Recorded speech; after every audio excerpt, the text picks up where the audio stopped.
Good evening, students. I am Reshma C., Assistant Professor, Department of Civil Engineering, SNIT, Adur. In today's class, we are going to deal with 6th module of CE 304 Design of Concrete Structures 2, which belongs to 6th semester KTU Civil Engineering branch.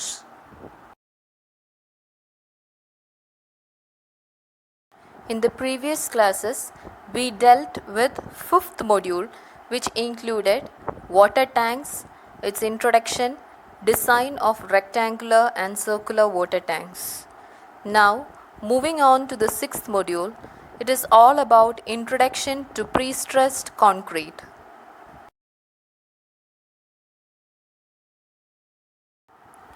Contents included in today's class are ordinary RCC, prestressed concrete, example of prestressing, principle behind prestressed concrete, steps of transferring the prestress, need for high tension steel, need for high strength concrete, advantages and disadvantages of prestressing, and previous university questions.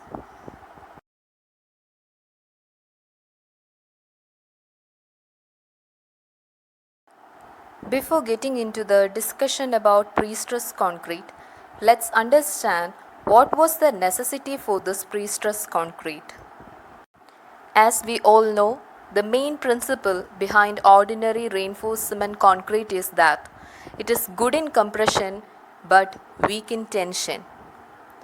Ordinary reinforced concrete, which consists of concrete and steel as the basic components, the compressive stresses are resisted by concrete while the tensile stresses are resisted by steel. The concrete surrounding the steel reinforcement does not take part in resisting the external forces or moments since the concrete is considered weak in resisting tension. It simply acts as a binding material to hold the steel. Thus, only that portion of concrete which lies above the neutral axis is considered to be useful in resisting the external forces. This results in the use of heavy sections in reinforced concrete constructions.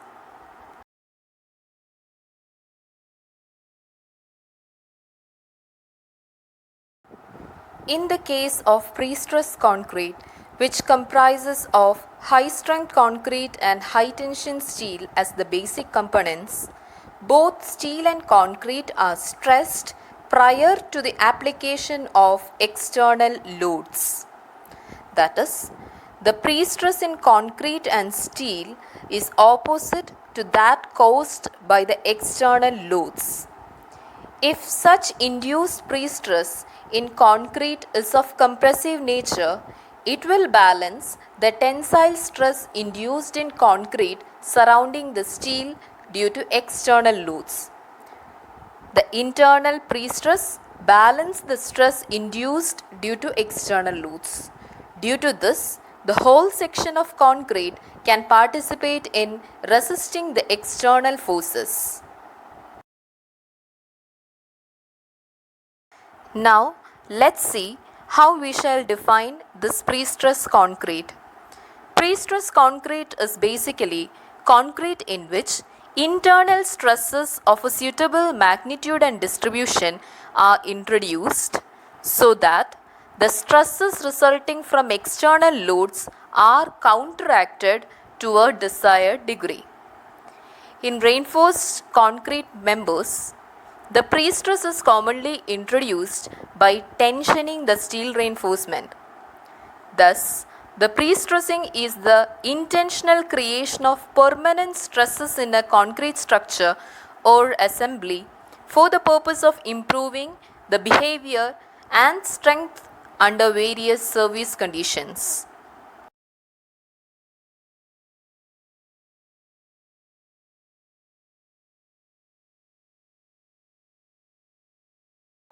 Next, we shall see an example of prestressing.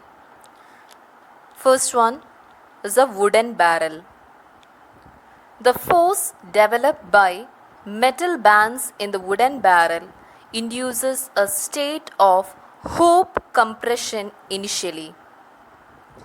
And when the wooden barrel is filled with liquid, the hoop compression is counteracted by hoop tension caused by the filling of liquid. An other example of prestressing is spokes in a bicycle.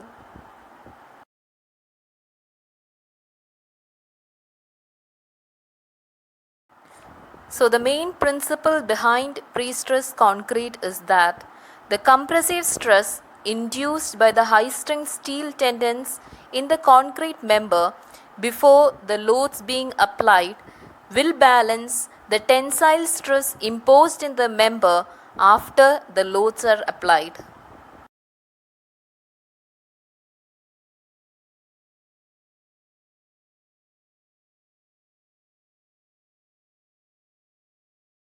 This diagram shows the steps of transferring prestress. In the first figure, tension is applied to the tendons denoted by the two blue arrows towards left and right directions and are tied by means of jack. The second step is casting of concrete, and the last step is by cutting those tendons, transferring of prestress take place.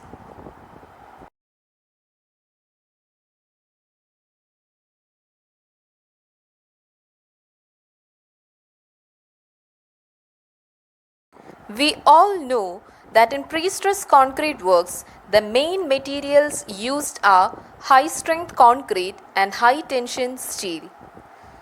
So, let's see what are the necessities for using these high strength steel and high tension steel. Moving on to the need for high tension steel. The yield strength of mild steel and deformed bars used in RCC works are 250, 415 and 500 Newton per mm square. Loss of prestress which results due to creep and shrinkage of concrete is of the order 15 to 20% of the initial stress. So if these steels are used in prestressed concrete work, very little prestress will be left after the loss. To keep the loss in prestress in steel due to creep and shrinkage to a low level, the steel used in prestressed works should have high ultimate strength. Therefore, it is essential to use high tension steel of yield strength more than 1400 Newton per mm square so that sufficient prestress is available after all the losses in order to attain an economical and practical design. Moving on to the need for high strength concrete. Since large prestressing forces are applied to the member by tendons, high bearing stresses are developed at the ends by the anchoring devices. The anchorages are generally designed to be used along with high strength concrete. Bursting stresses liable to occur at the ends of member can only be restricted by high strength concrete. When the stress transfer to concrete has to take place by bond action, the concrete should have high bond stress, which can only be offered by high strength concrete. Shrinkage cracks will be very little when high strength concrete is used. Due to high modulus of elasticity of high strength concrete, the elastic and creep strain are very small, resulting in smaller loss of prestress in the steel reinforcement. By using high strength concrete, the cross-sectional area required for members will be reduced, resulting in considerable reduction of dead load, particularly in the case of large span beams. And finally, since high tension steel is used for prestressing, high strength concrete is a must. Moving on to the advantages of prestressing. In ordinary concrete, only 30 to 40% of the concrete actively resists bending, whereas in prestressed concrete, the whole section of concrete is effectively utilized. Prestressed concrete results in lighter and slender members, and they will be crack free, and shows improved durability. Prestressed concrete are economical for long span members, and it is mostly suitable for precast constructions like electric pole, railway sleepers, etc.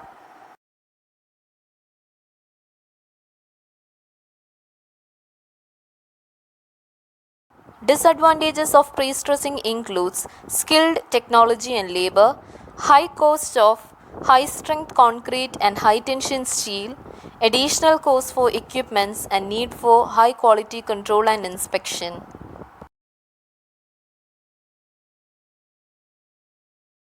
Previous university questions asked from these contents include the following. First one, explain the principle of prestressing, which was asked for 4 marks during May 2019. Explain the reasons for using high strength materials in prestressed concrete. It is a repeatedly asked question. It was asked for 6 marks during May 2019 and for 8 marks during April 2018. Try to answer these after going through this class.